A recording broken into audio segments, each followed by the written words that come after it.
What terrifying secret has someone told you while drunk? Story 1, I have two stories. I had a housemate in college who, several years before, had accidentally shot and killed a friend during a hunting trip. He went to trial and was acquitted of all charges. Years later, he never told me, but he told a woman I was involved with that it had not been an accident. Years ago, when I worked at the Las Vegas Hilton in the main kitchen, I had a very high-strung boss named Hussein. He was from Turkey. We jokingly referred to him as insane because of his personality. Once after our shift ended, he grabbed a case of beer from the supply refrigerator and invited a few of us to help ourselves. He probably had 4 or 5 himself. Then he told us that when he lived in Turkey, he had kicked some guy's ass and came to the United States to get away. We did not think much of it. About a month later, while on vacation in Mexico, Hussein was walking back to his hotel room after drinking at a bar. He ducked down an alley to urinate and was caught by a policeman. He was charged and convicted of public urination. At the time, the United States did not have reciprocity with Turkey, but Mexico did. It turned out that what Hussein had described as kicking someone's ass had actually been murder. He was extradited back to Turkey, where we assume he spent the rest of his life in a Turkish prison. The movie The Midnight Express shows what life there is like. Story 2. A friend of mine died from a drug overdose. After the funeral, a mutual friend and I were drinking when he broke down crying. He asked me if I remembered the time when he and our late friend told me about an accident they had witnessed where a truck driver died. I told him I did. Then he told me something I will never forget. He said our friend had run up to the dying man and stolen his wedding ring while the man looked up at him, terrified and helpless. I knew they were deep into drugs, but I never thought they could do something like that. I grew up with them. They were like my brothers. I do not really trust anyone completely anymore. Story 3. My best friend disappeared for a while, supposedly left town. We were both in our mid-20s. He came back after about a month and would take me out drinking and partying every night. I wondered how he could afford to blow so much money on drugs and alcohol, but he would not tell me. One night I saw him pay our tab and noticed he had at least $12,000 or $15,000 on him. After returning, he stayed intoxicated all the time and wanted to hang out constantly. He would come over to my place after the bars closed, and we would party until morning. Often he broke down crying, saying he could not live with himself over what he had done, but he never gave details. Night after night, this continued until one evening he finally confessed. He said he had been paid a lot of money to do bad things to bad people. He told me someone from his father's gang paid him to burn down a business over a money dispute. Then he admitted to killing 2 men accused of molesting children. He said he was given a handgun and a shotgun and paid $10,000 after each execution. More than 10 years later, I still do not know if I believe him. After he came back, he was so broken and depressed. If it was true, it made sense. He kept using drugs and drinking until about 5 years ago, when he had a heart attack at age 27. He quit using, but the damage was done. He had another heart attack 6 months later and died a few days after his 28th birthday. He was the funniest and kindest person I have ever known, and I miss him. Story 4. At a family gathering, my grandmother got tipsy and started telling stories from her childhood. She does this every time, sober or not. It is just a grandma thing. But this time, it took a dark turn. She told us why she hates going to the dentist, especially the drilling part. She said that when she was 6 years old during the Second World War, her family lived in Hamburg, Germany, near the harbor. During one particular week in 1943, the city was continuously bombed. Over 35,000 people died, and more than 100,000 were injured. The houses that were hit burned down, creating a massive firestorm that sucked in oxygen, creating strong winds that even pulled people into the flames. The fire was so intense that people running from their burning homes got stuck in the molten asphalt and burned to death. It happened all around her, and the smell lingered in her neighborhood for over a week. The smell of drilling teeth reminded her of that exact scent. She once had to stop the dentist because she recognized it immediately. The story shocked us all. It came out of nowhere. It still sends chills down my spine. Story 5. One of my best friends since middle school opened up to me on our last day of high school. We had been partying all day after getting off at 10 in the morning, but most people left around 3 in the afternoon to get ready for the senior dinner and after party. My friend stayed behind with our class president. I told him I would pick him up for the dinner and left. When I returned, both of them were drunk and crying. A few years earlier, our class president had lost his father. I took my friend home so he could change for the dinner, and on the way, he told me what had happened. They had kept drinking after everyone left and started talking about their dads. I had never met my friend's father. I only knew he had died. I never knew how. It turned out his dad had been a lawyer or something similar in his home country and was being extorted by a gang. When the money ran out, his father sent the family to another country and told them he would join them soon. A few weeks later, they learned that he had been murdered by the gang. It completely destroyed my friend. We used to drink heavily since high school, but while it was just drinking for me, for him it was a way to numb the pain. It was shocking when he told me this, and it made me understand him so much more, why he acted the way he did. Story 6. I shared an off-campus apartment with a very cool older guy in college. He was a nurse who got up super early every morning for his shifts. Every night you could find him at his regular Irish pub. They let me drink there without an identification card because they knew I was with him. He was basically a high-functioning alcoholic. One day after finishing my exams, I came home, and he brought out a bottle of Jameson to celebrate. It was about 2/3 full. After a few shots, he started talking about his time in Vietnam. I had known him for 2 years, and he had never mentioned it before. I knew he was a veteran, but assumed he had been a nurse. I was wrong. He told me he had been in special forces. His entire demeanor changed after a few drinks. He started describing covert missions where he was ordered to assassinate civilians. He said he still dreamed of the faces of the people he had killed. We finished the entire bottle that night. He got up the next morning at 5 and went to work like nothing happened. I spent the whole day hungover and haunted by what he had told me. Story 7. I had a boyfriend who never talked about his past. He spoke fondly of his old state, but only about the place itself, never about the people. If I tried to ask more, he would just say it did not matter anymore. We were young. I was about 19, and he was probably around 23. He drank heavily all the time, but I thought it was just normal young fun. One night, while extremely drunk, he started talking about how much he loved going into the woods and how he and his friends used to play in the rivers and streams back home. Then he got really sad and started babbling incoherently. I heard him say something about a friend coming to his house on drugs, then something about his friend getting shot in the face, and finally that it was the reason he could never go home again. He was so desperately sad and missed his home terribly. You could see it every time the subject came up. I am pretty sure he accidentally, or maybe intentionally, killed someone and was on the run. I believe it was an accident because he seemed so distraught, but you never really know. At 19, you barely understand anything about life. I still wonder if he ever had to face those demons. Story 8. When I moved to the city where I live now, I found a roommate on Craigslist. It was 2011, so it was not as strange as it would seem today, and he was really cool. He lived in a double-master house, so I had plenty of privacy. He was a young real estate agent, and we ended up hanging out in each other's social circles. We will call him M.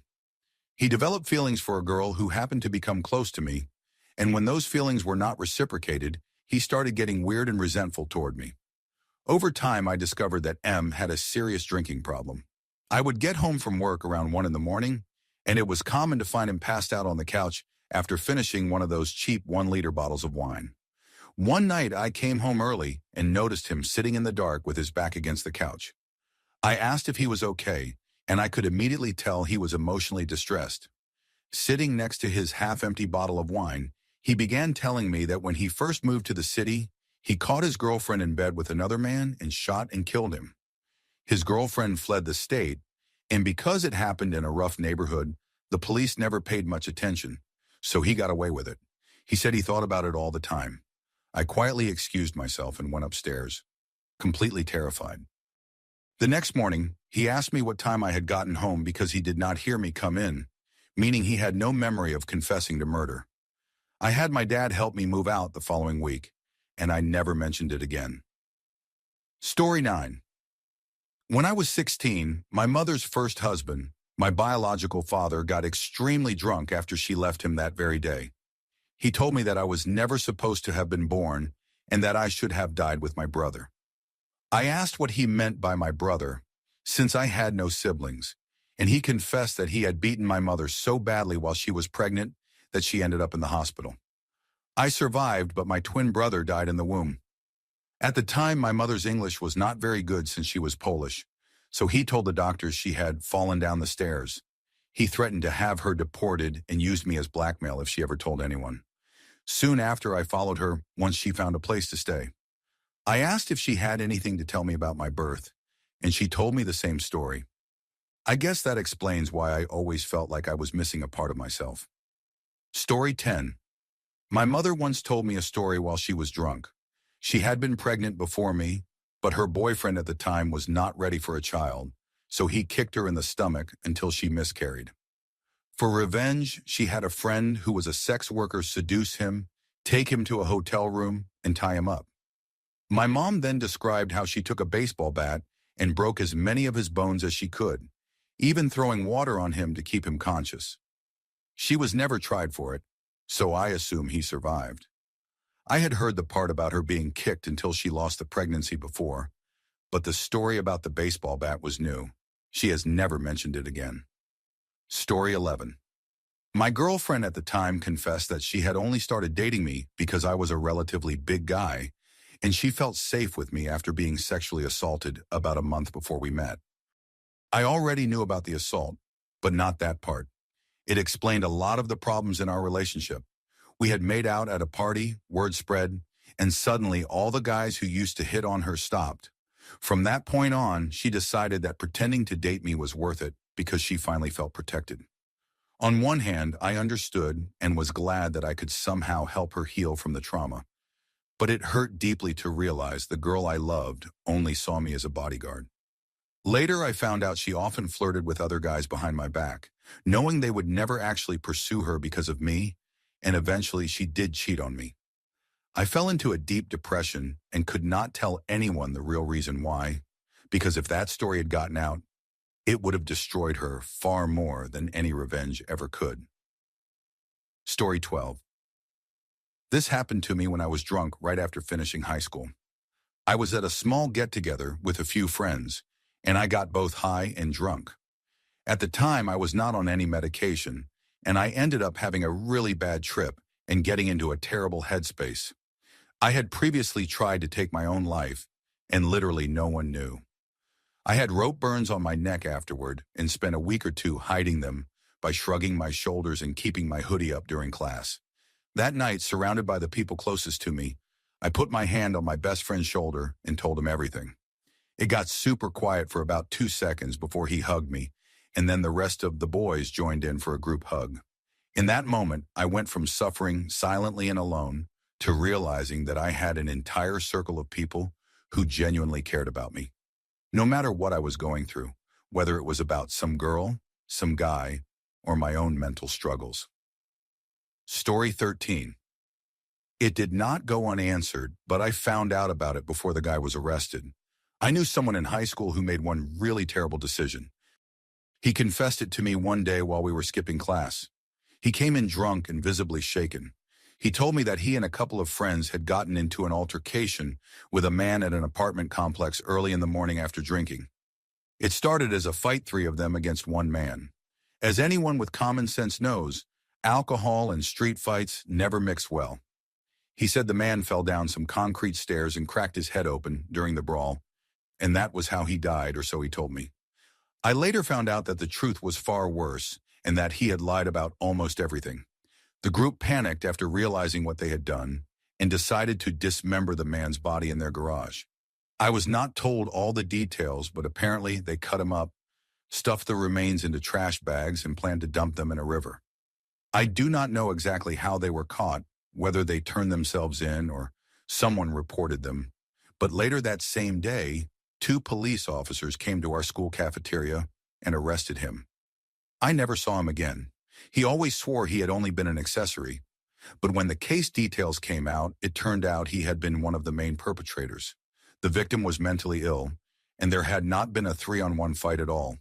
In reality, there were only 2 attackers, and they had brutally stabbed the man to death. Finding out the truth later really messed me up. This guy had always seemed so calm, friendly, and level-headed. He was a black belt in Taekwondo, and we used to spar together. I was into martial arts back then, which is how I met him. At first, his story about a fight gone wrong sounded believable, but learning what actually happened was horrifying. It remains one of the most disturbing things I have ever known someone personally to do. He tried to appeal his case 4 years later, but it was denied. There were plenty of news reports about it, though the details varied. I lived in a small town where things like that just did not happen. There were occasional fights or minor gang issues, but nothing as gruesome as this. Story 14. A girl I had only met a couple of times once confessed to me that she had purposely stopped taking birth control so she would get pregnant and trap her boyfriend into staying with her. She had found some texts between him and a friend where he said he was planning to leave her. By the time she told me this, their child was already about a year or two old, and they were engaged with the wedding coming up soon. I did not know either of them well enough to say anything, so I told a mutual friend that night before I left. The guy somehow thought my friend was flirting with him, even though she was there with her significant other, so she left the party immediately. The couple eventually got married and later divorced. Story 15. My mom was not drunk when she said it, but she was angrier and more hurt than I had ever seen her. She was hurt because I had broken her trust again. I will never forget what she said, that I was a failure. She told me, "This happens even in the best families. Sometimes kids are just failures that cannot be fixed." I do not know if she remembers saying it, but it hurts me every time I think about it. I have never been able to talk about it with anyone, not even my best friend. I just needed to tell someone, so I am sharing it here. I hope everyone who has heard hurtful things like this finds some peace. Story 16. I once had a beautiful girlfriend whom I loved deeply.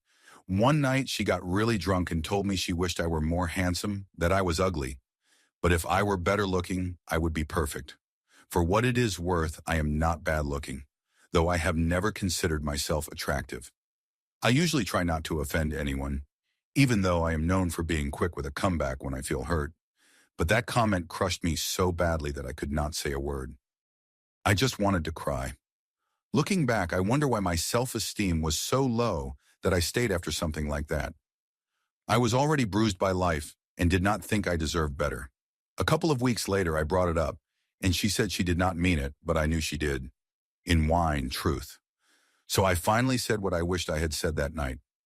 I told her I understood her point, and I would also like to be more handsome, but she should remember one thing. If I were any more handsome than I am, I would never, ever, ever have settled for you. She looked like I had slapped her. She lived in Cuba, and I lived in Costa Rica. We spent about 6 months a year together, alternating months. About a year later, she told me she had a big surprise for me and asked me to call her that Friday. I thought she was going to say she finally got her passport and could move to Costa Rica to be with me. When I called, her mother answered, barely able to speak. She passed the phone to her husband, who told me that the day before, my girlfriend had taken the money from the sale of a house I had bought for us and run away with her boyfriend to South America. That was her big surprise. It was an act of sheer cruelty. It broke me at the time, but years later, I am grateful she is no longer in my life. Last I heard, she was 42, pretending to be 30, overweight, and trying to make it as a third-rate lounge singer in rundown hotels in Miami. People who say hurtful things will almost always go on to do hurtful things. Never tolerate that in your life. Story 17. When my mom was drunk and angry one night, she told me that I reminded her of my father. That cut deeply because my father had raped and assaulted her. I am the result of that assault. Her words hurt me so badly that night that I overdosed on my medication on purpose. I was only 12 years old. She never apologized. Instead, she kept calling me a liar and a spoiled brat. I tried to overdose again later, and after that, I moved in with my grandmother. Things are better now. My mom is trying to make amends, and I have forgiven her because I know she went through a lot in her life. She had me when she was only 15. She never had the chance to learn the things she needed to know. Story 18. I grew up in the South, where a lot of people would start saying racist things once they got drunk. It usually began with an edgy joke early in the night. And if I didn't react, they felt safe enough to start complaining about black people later. My favorite time this backfired was at a Halloween party and punk show that had a lot of skinheads there. What most people don't know is that there are non-racist skinheads called traditional skinheads who actually hate Nazi skinheads for giving them a bad name. Anyway, this one guy clearly didn't know the difference and decided to call a black man at the party a racist slur and square up for a fight. Immediately, 4 or 5 of the traditional skinheads jumped him, knocked him into a corner, and beat the hell out of him. The funniest part came after the fight, when the guy got in his car to leave, but had left his shirt behind. Someone brought it out to him, and as he rolled down the window to take it, they gave him one last punch in the face as a goodbye gift. Story 19. A friend of my brother's used to tell me in disturbing detail about her love life, how she was a sex addict and a nymphomaniac, and how she never usually told anyone this story. Every single time I hung out with them, she would get drunk, forget we had already met, and tell me the exact same things all over again. Whenever I tried to tell her we had already met, she insisted she would remember if she had. I was too young back then and had been taught not to be rude, so I just sat through it every time. It honestly terrified me. Story 20. My ex-roommate came home drunk one night, complaining that she couldn't bring her boyfriend over because our nosy landlord lived downstairs. I asked her why they didn't just go to his place, and without hesitation she said, "He's married." Then she told me he was an older, overweight man who worked at the same hospital as her, and that they would meet in empty hospital rooms to hook up. She was around 25 and had recently divorced her high school sweetheart. I don't think she would have gotten involved with that man if she hadn't been so depressed from the divorce. Story 21. In 2010, I was at a party where a guy got stabbed multiple times and badly injured. The injuries were life-altering. I heard later that he has to use a colostomy bag now. He can still walk, though. 4 years later, in 2014, I was drinking at a bar with a friend and some guys I only knew casually. One of them, who was very drunk and already saying questionable things, started talking about that same party from 2010. He said it was a case of mistaken identity and that I was actually the person who was supposed to be stabbed that day.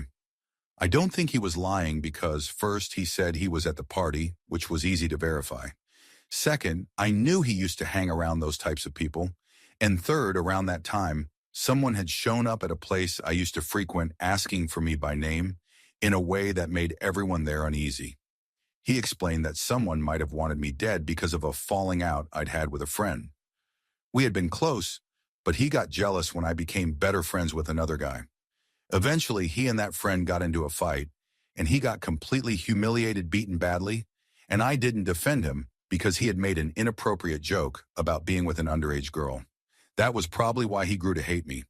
I heard later that he moved to Jamaica and was killed, but I don't know if that's actually true. Story 22.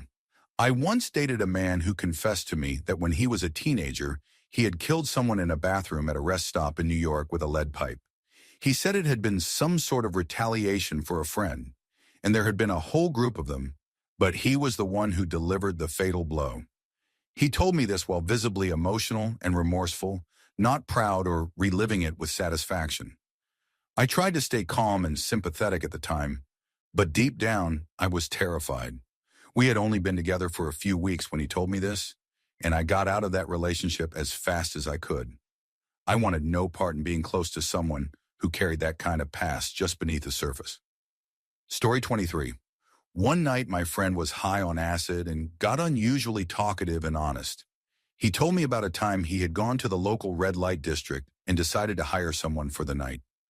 He picked out a person, brought them to a hotel room, and once things began, he discovered that the person had male genitalia, which they hadn't disclosed. Shocked but already having paid, he decided to go through with it anyway. During the encounter, the person put a finger inside him, but accidentally broke a sharp fingernail in the process, causing him an anal fissure. He had to go to the hospital and was given one of those soft rings to sit on afterward. He told everyone it was a sports injury. Story 24. When I was a child, I woke up one night to the sound of gunshots inside our house. I was terrified and hid. The next morning, I saw 3 bullet holes in my door and through my wall. When I asked my parents what the noise had been, they both insisted nothing had happened. I showed them the holes and they said, "It's always been like that, honey." So I convinced myself I must have imagined it. About 5 years later, my stepmother got drunk and told me the truth. She said that during one of her fights with my dad about guns in the house, she had wanted to prove how dangerous they were. Drunk, she broke the lock on the shed to get a crowbar, pried open the gun safe, smashed the plastic box holding the gun, broke into a filing cabinet to find the ammunition, loaded the gun, and then fired 3 shots into my room at child height to prove how easily someone could get killed. She swore she did it to show my dad the danger, but it was horrifying. I haven't spoken to her since that night. Story 25, I was in law enforcement, dating someone from a different agency. I worked for the city, and he was county with some rank, both in the Deep South. I had family staying with me for a wedding, and he stopped by one night drunk and agitated, still wearing his sidearm. It was completely out of character for him. One of my guest boyfriends was a police chief from a large northern city. He managed to calm things down, got the gun off him, and had me walk him home since he lived one street over. When we got there, he asked me to stay and talk. I didn't want to. People were waiting for me, but he was clearly unstable. He started talking about how, years ago, he had killed someone while hunting with his father. They had gotten into an argument with another hunter, and he shot him. His father, who was a police chief in their small hometown, had covered it up. That was why he ended up working in our rural area instead of a bigger city. He said he thought constantly about the man's family and wondered if they ever got closure. I ran back home and told the visiting police chief what had happened. Together, we made an anonymous call to the state police in that state to report it. Anonymous because I didn't trust anyone. Our department was corrupt, and I feared for my safety. Within 2 days, state police tracked me down anyway.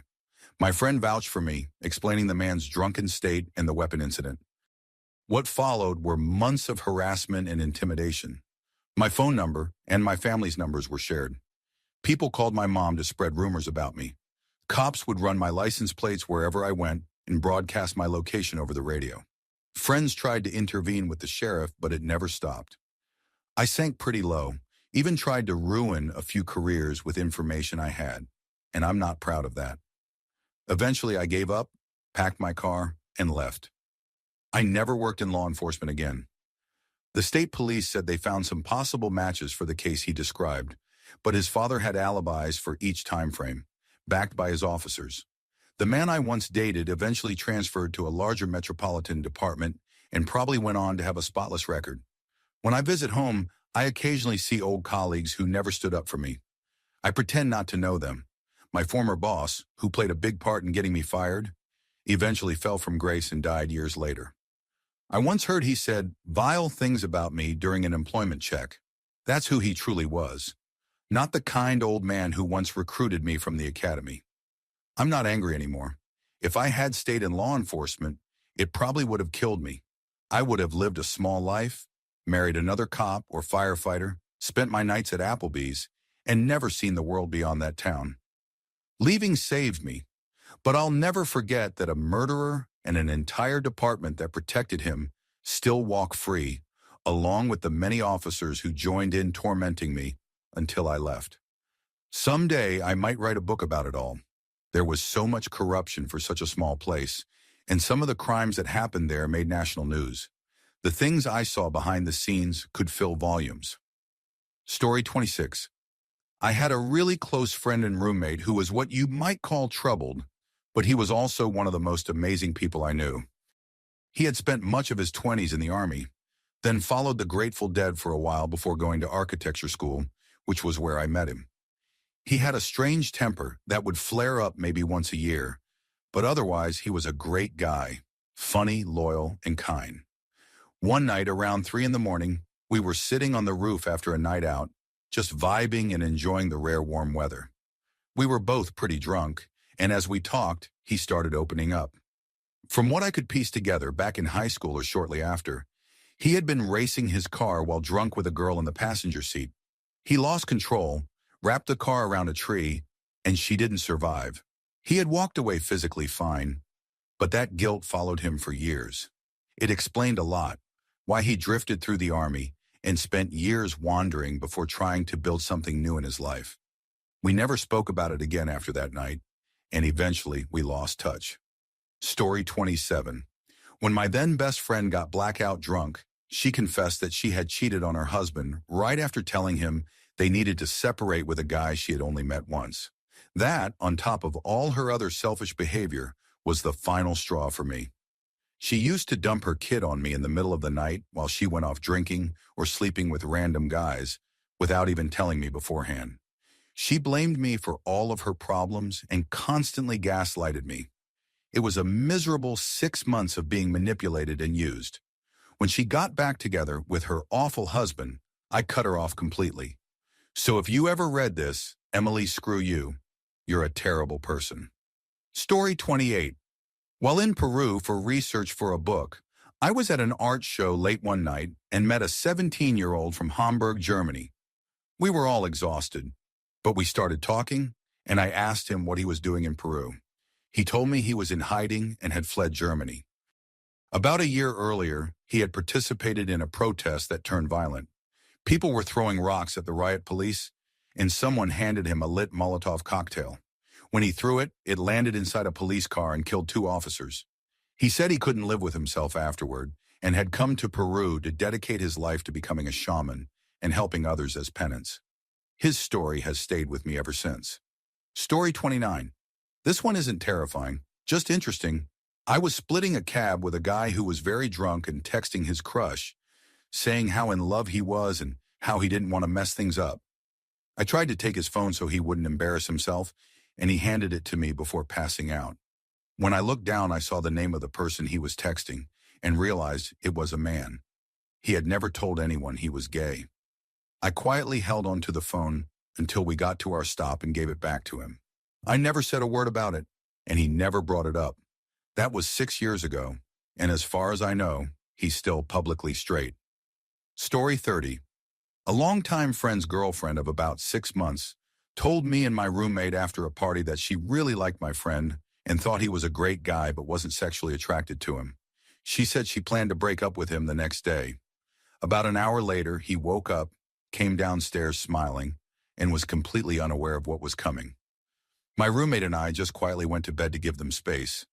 But as I walked past him, I wanted to warn him so badly. I just couldn't find the words.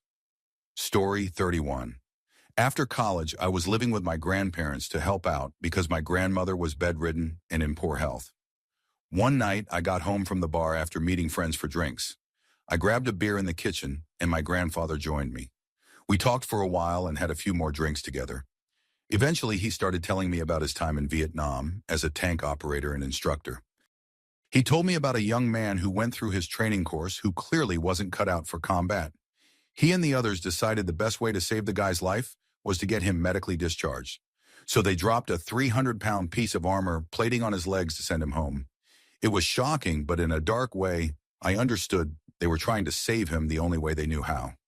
Story 32.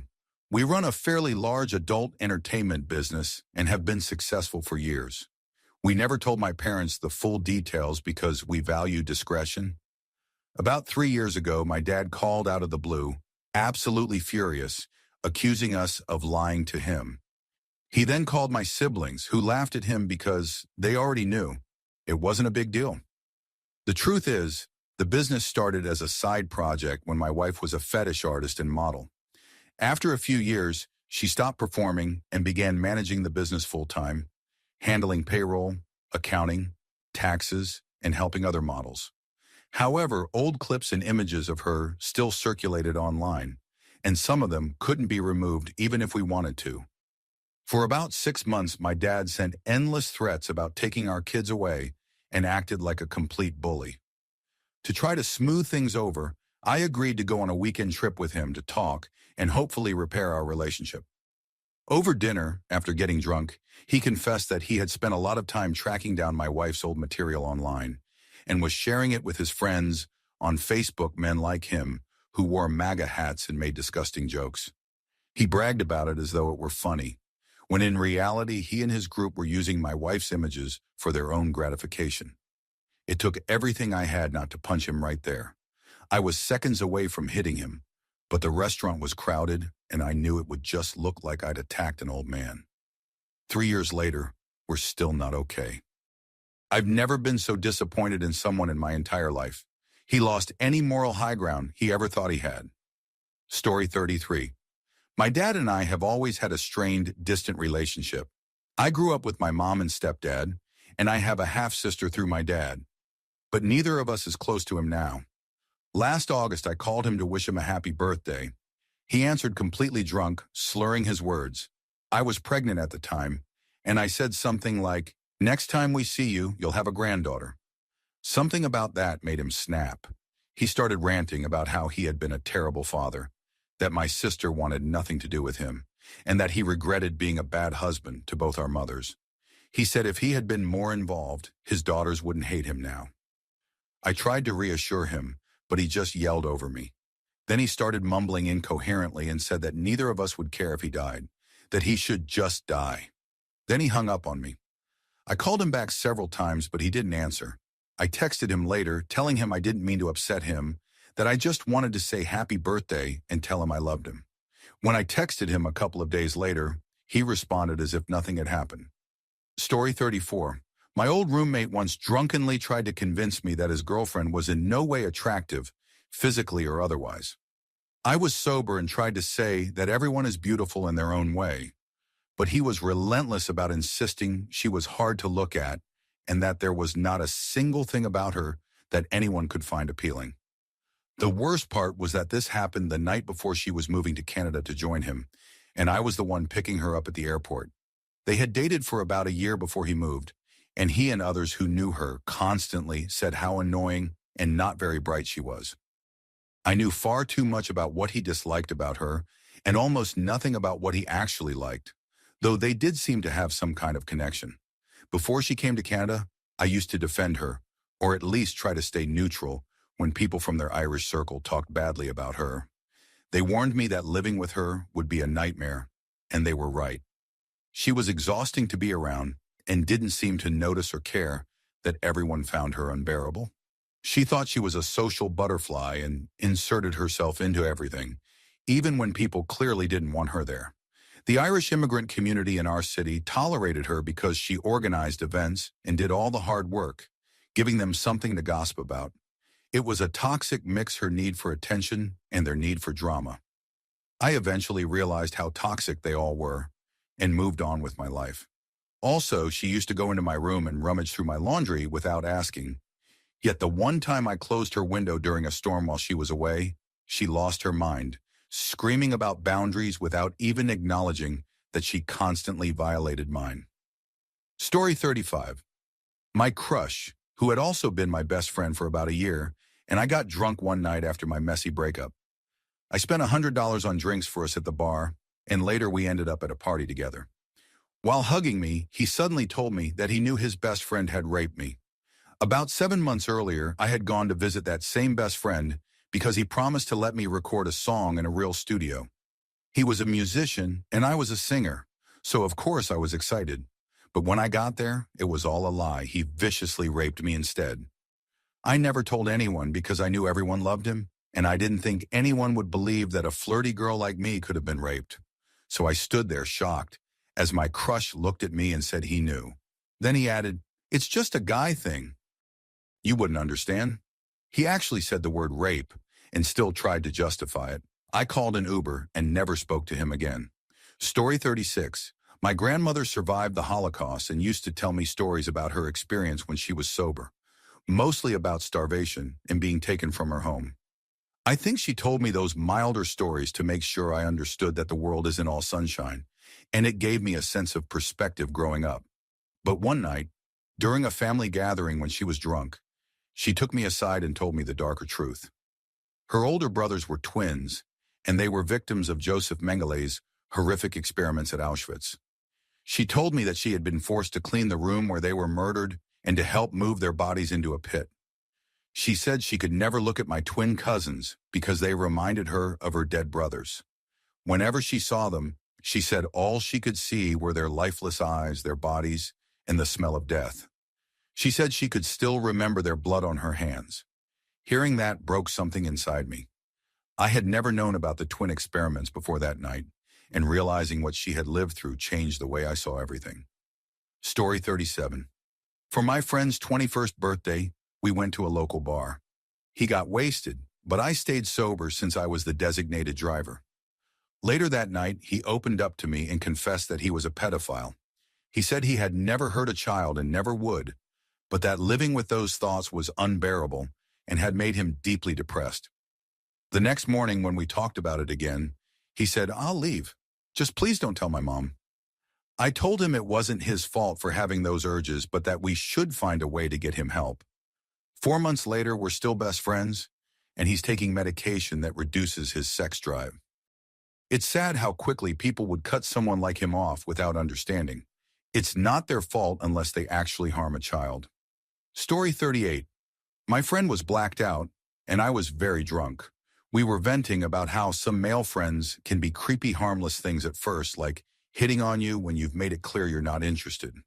Then she said, "Yeah, listen to this," and told me something that made my stomach turn. 2 weeks earlier, she had gone out drinking with a group of male friends. She has a boyfriend, and she was also on her period that night. She got very drunk, and the last thing she remembered was repeatedly telling one of her male friends that she didn't want to hook up and trying to push him away. She woke up the next morning in his bed with her pants off. He swore they hadn't had sex. Then she noticed she wasn't wearing a tampon, which immediately struck her as strange. Later, when she got home, she found the tampon still inside her, but shoved up uncomfortably far, in a position that made no sense. She just brushed it off, never confronted him again, and didn't tell her boyfriend or anyone else. I don't think she's ever spoken about it to anyone but me. I hadn't realized that our light-hearted, drunken conversation that night would turn into something that dark. Story 39. One of my closest friends got drunk and high one night and started opening up to me about wanting to end her life. She said she couldn't go through with it because she'd been told it wouldn't be fair to her family. She said she didn't care about her grades. Only her parents did, because her older brother had failed in school and she was expected to make up for it. Then she told me about how she and her brother used to get beaten as children, which she said was normal where she was born, but it left deep scars. She said that's why her brother turned out so troubled. I was only 14 at the time, and she was older, so I didn't really know what to say. I just told her that things would get better once she could move out and start her own life. That night made me promise myself I'd never get drunk. Story 40. I've always been a weird kid, shy, awkward, and bad at keeping friends, even when I tried. I had no support system, and life just felt heavy. I was 10 years old and in 6th grade when we moved from California to Nebraska. It was a huge change, and I had already been through a lot of trauma as a child. My mom thought that because I was young, I'd forget it all and adapt easily. But the truth is, I think it affected me the most. One night she came home drunk after a gathering with her boyfriend's family. She looked at me and told me she wished I were a different kid, that she didn't understand why I had to be the way I was. I already hated myself back then, so hearing that from her hit hard. I snapped at her, and her boyfriend told me to be nicer because she was drunk. I ignored him, but I've never forgotten that moment. I still carry it with me, and in a way, still blame myself. Story 41. My long-term boyfriend, now a distant ex, got drunk one night and kept pressuring me to share my deepest secrets. I didn't really have any, so I told him he had to go first.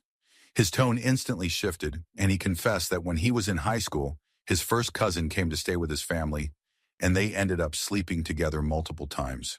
He claimed it was mutual, but years later, I found out he'd been charged with first-degree sodomy, which in my state means sexual activity with someone under 14. I was horrified and disgusted. The next day I brought it up, and he brushed it off, saying he made it up. I didn't believe him for a second.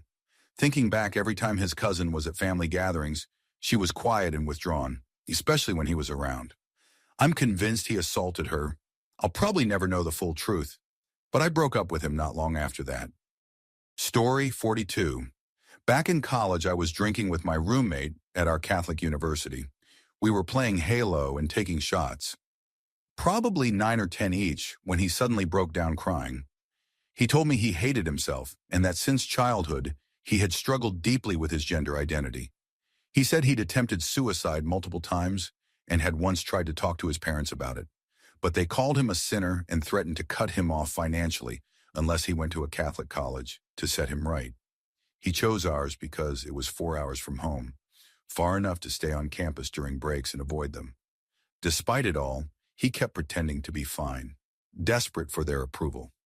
Everyone thought he was the happiest guy, always joking, always laughing. The next day, when I tried to talk to him about it, he pretended not to remember and went right back to his usual cheerful self. Last I heard, he got married and divorced 2 years later. I still hope he's okay. Story 43. This isn't exactly my confession, but it changed my life. By pure coincidence, I ran into my ex-wife's brother at a bar while out of town for work. He happened to be there for business too. We hadn't seen each other in years, so we started drinking and catching up. After a few drinks, he got emotional and told me I was a great guy and deserved better.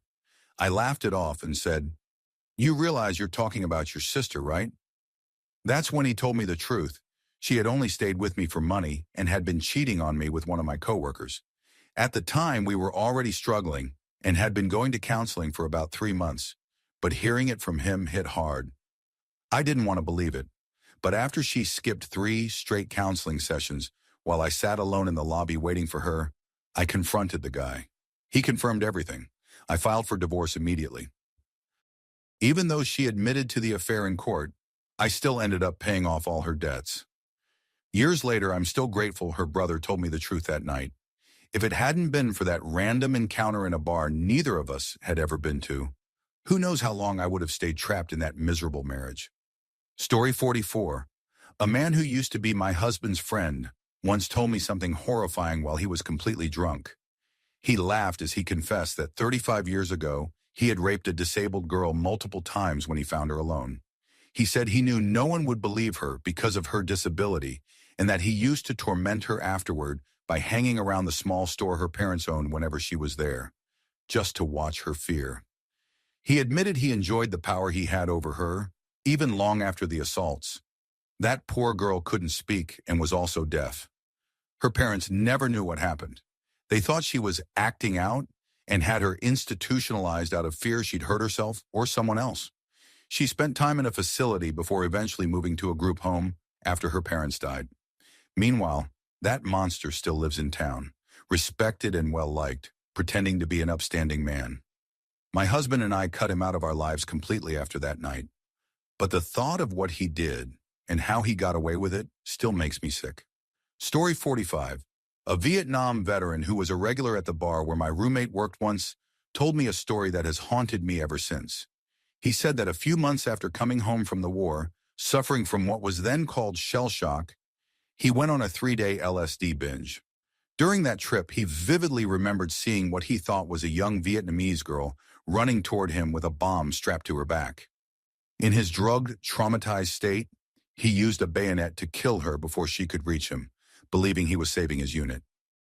When he finally came down, he found himself in an alley behind a condemned hotel, convinced it had all been a terrible hallucination, until he read in the paper about a local child who had gone missing nearby. He never found out the truth, but he always feared that his hallucination hadn't been one. That was when he started drinking, and he never stopped. Story 46. As a bartender, I've heard countless drunk confessions, but one has stayed with me. A woman came in regularly, always drinking heavily. She was in the middle of a custody battle and was terrified she would lose her kids. She had a history of alcoholism and had been caught multiple times trying to pick her children up while drunk or leaving them home alone to go drinking. One night she told me her plan: if she lost custody, she was going to kill her children and then herself. She said, "They'll be better off dead than living with their father."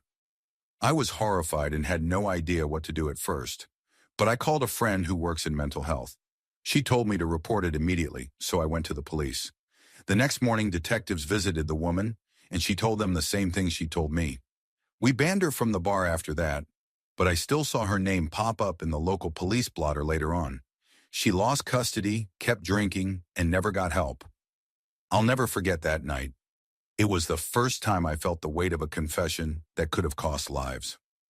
Story 47. The day my husband deployed, I threw what I called a pity party and invited some friends and new neighbors over. I drank way too much and blacked out completely. I woke up the next morning naked, wet, and confused, with my clothes scattered on the stairs and several open packs of cigarettes outside. I panicked, thinking I might have done something humiliating, and it took almost 8 hours before anyone finally called to fill me in. Apparently, I hadn't done anything inappropriate, but my new neighbor, who had also been drinking, had told everyone a story that chilled me. When she was 16 and pregnant, her boyfriend cheated on her. One day, she saw the other girl walking down the street and lost control. She ran the girl over with her mother's truck, backed over her, and then drove over her again 3 times total. She told her mom she had hit a dog, and her mom helped clean the truck and repair the damage. The other girl somehow survived after 2 months in a coma, but couldn't prove anything because the evidence was gone. My neighbor never faced any charges. After hearing that, I realized I was living next door to someone dangerous. Thankfully, drunk me had apparently cheered her on that night, saying something like, "Serves her right," which probably saved me from becoming her next target. Story 48. I was drinking with a guy who opened up about his time in Afghanistan. He told me about an attack on their outpost, which was set up on a mountainside to protect a nearby village. The enemy came from a ridge overlooking the town, and one of his fellow Marines was shot and bleeding out. He said something inside him just snapped. He started firing at everything that moved, including the villagers below, laughing hysterically while doing it. He said he saw a demon that night, though I think he meant it metaphorically. I didn't judge him. I can't imagine what being in that kind of hell would do to someone's mind. He seemed like a good man who had been pushed past his breaking point. I'll never forget how calm yet broken he looked when he told me. It was one of those rare moments when you realize someone trusts you enough to show you the absolute worst part of themselves. Story 49. My close group of friends went on vacation together, and one night my friend Alexander and I went out drinking alone. They got completely blackout drunk and started ranting about how they had built our entire friend group and could destroy it if they wanted to. They claimed to have created the personality of their childhood best friend Tom, saying all of Tom's growth and success in recent years were because of their influence. I managed to get Alexander back to the hotel and put them to bed, but the whole thing stuck with me. While it was true that Alexander had been the one who originally brought us all together, we'd each formed our own friendships independent of them. It disturbed me that they viewed relationships like some sort of social currency they could control. That night, I realized my friend wasn't just confident, they were manipulative and deeply insecure. Fast forward 3 years, and our group is still tight, but Alexander's no longer part of it. Story 50. One of the best roommates I ever had was intelligent, kind, and fascinating to talk to. We had deep conversations about politics, psychology, and philosophy. I was studying psychology at the time, and in hindsight, I should have recognized his behavioral patterns sooner. He was hyperactive, suspicious, and drank more than he should have. He'd had a rough childhood and suffered from mental health issues, though I can't remember his exact diagnosis. One night, while we were talking about relationships, he confessed that he'd nearly beaten his ex-girlfriend to death in a fit of uncontrollable rage. He said it felt like something inside him took over, like he was watching someone else commit the violence. He described it in chilling detail, eyes empty but full of guilt. The woman survived and even forgave him, and that event was what pushed him to finally seek psychological help. As terrifying as his confession was, I could tell he carried real remorse. He vowed never to be in a relationship again, believing he was too dangerous to love anyone. Even with therapy, I don't think he'll ever forgive himself. Some people truly are aware of their brokenness, and that's its own kind of tragedy. Story 51. When I was 6, my dad got drunk and told me he had killed my grandfather. At the time, my grandfather was dying of cancer, his 3rd round, and it had spread everywhere. I loved him and spent almost every moment by his side. One day, my dad kept telling me to take a shower so we could go to the store, but I didn't want to leave. Finally, I gave in. While I was in the shower, my grandmother came in crying, helping me finish quickly. When I got out, my grandfather was gone, For years, I resented my dad for making me leave the room and robbing me of a final goodbye. Decades later, when I was in my 30s, my dad got drunk again and told me the truth. He said my grandfather, grandmother, and he had talked while I was showering, and my grandfather decided it was his time. The hospital had sent him home with morphine, and my grandmother handed my dad a syringe. My dad gave him the injection, and he passed away peacefully. They never spoke of it again. I wish my dad would get help or talk to someone about it, but he never has. I think that memory haunts him more than he'll ever admit. Story 52. It was during my sophomore year of college when I found out what my roommate had done. We were both drunk after a long night of partying, sitting on the dorm floor surrounded by empty bottles. He had always been quiet, the kind of guy who smiled too easily, but whose eyes looked like he hadn't slept in years. That night, after a few too many shots, he started crying. He said he couldn't sleep anymore because he kept seeing her face. I didn't understand what he meant until he told me about a girl he used to date in high school. She was a senior when he was a junior, and one night after prom, they got into a terrible fight while driving home. He said she wanted to break up, and he snapped. He drove the car off a bridge into the river. He managed to escape through the window. She didn't. Her death had been ruled accidental. He said he never told anyone, that he didn't even try to save her. He just watched the bubbles rise until they stopped. Then he swam to shore, pretended to have hit his head, and told the police she'd been trapped. He buried his face in his hands and kept whispering, "I didn't mean to kill her." I sat there frozen, realizing the person I'd shared a room with for almost a year was a killer who'd never been caught. Story 53. I used to work in a small-town diner where everyone knew everyone. One night after closing, my boss, a kind older woman named Janet, invited me to have a drink in the back. She was the kind of person who had stories for everything, and I'd always liked her. But that night, she told me something I'll never forget. She said when she was younger, she worked at a nursing home, and there was this one patient, a mean old man, who had no family and spent his days insulting everyone. He used to call her horrible names and even spat in her face once. One night, he went into cardiac arrest while she was alone with him. She said she froze for a moment, watching him gasp for air, and then she unplugged the heart monitor just enough to delay the alarm. She said it took him 2 minutes to die, and she watched the whole time. She told me it felt like balancing the scales, but she hadn't slept properly since. Then she looked me dead in the eyes and said, "Sometimes justice doesn't come from heaven, it comes from people like me." I quit 2 weeks later. Every time I drove past that diner after dark, I couldn't stop wondering how many other people she'd balanced the scales for. Story 54. It was around 2 in the morning when my neighbor, Paul, stumbled into my backyard during one of our usual late-night beer sessions. He was a retired paramedic, a good guy, the kind of man who helped everyone on our street. He'd patch up kids who fell off their bikes, drive elderly neighbors to appointments, even shovel snow for the single moms. But that night, he was different, quiet, heavy, like the air itself was pressing down on him.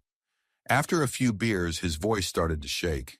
He said there was something he had never told anyone in his entire life. I told him it was fine, that everyone had ghosts. He gave me this look, half relief, half terror, and started talking. Back in the 90s, he was one of the first responders to a massive car crash just outside the city. A drunk driver had hit a family head-on, and the father had died instantly.